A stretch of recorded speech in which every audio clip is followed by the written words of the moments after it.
really bore you with too many things, except that for the more or less, I would say, first half of my life, these are the kind of hang-ups that I've been collecting, like a stamp collector. Okay. And then at some stage I realized that some of these things are hang-ups, so then I started to shed them slowly. And so sometimes I joke with my friends that I spent the first half of my life collecting the hang-ups, and now I'm trying to shed them one by one. Okay, I don't know whether I shed them all or not, that is still a question, but that's the process I've gone through. Okay, okay. So with this background, now we just fast forward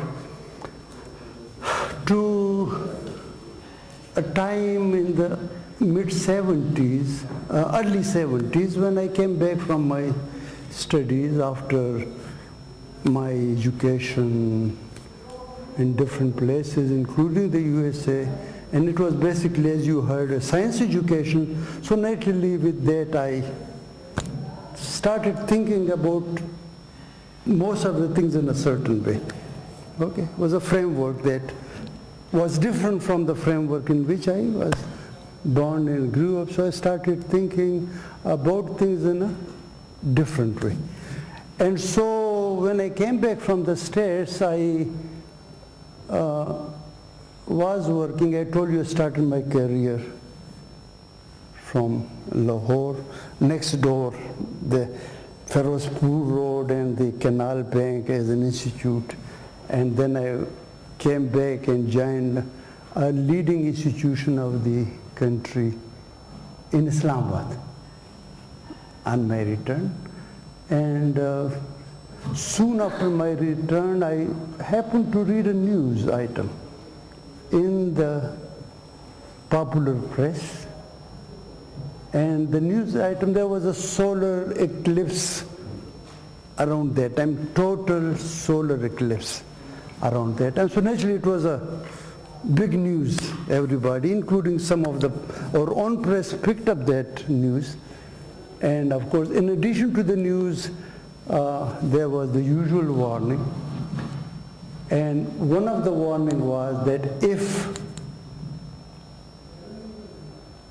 a female expecting a child looks at the eclipse, total eclipse, then the baby born to her will be blind.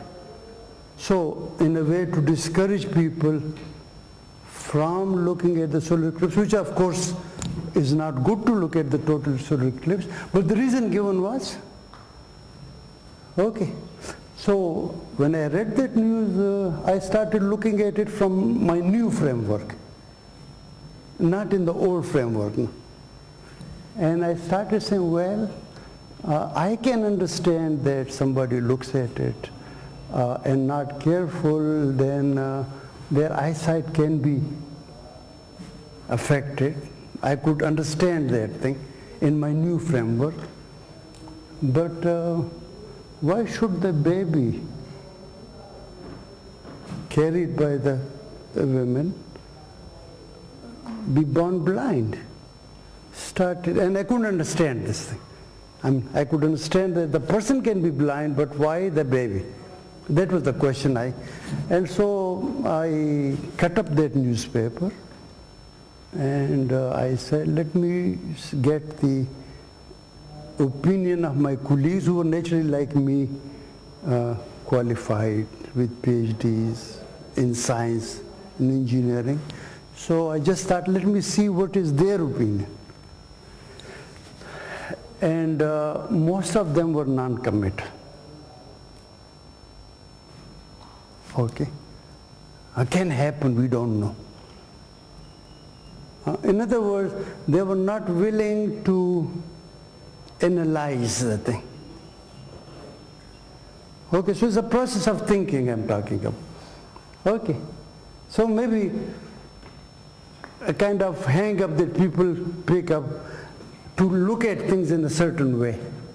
Okay, do you try to reason it out or not?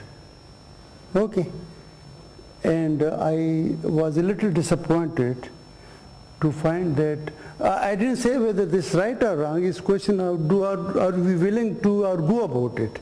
Are we willing to reason about it, whether this thing can happen or not? I mean, that's what the scientific process is, right? Okay, but I was disappointed that many of my colleagues didn't want to reason.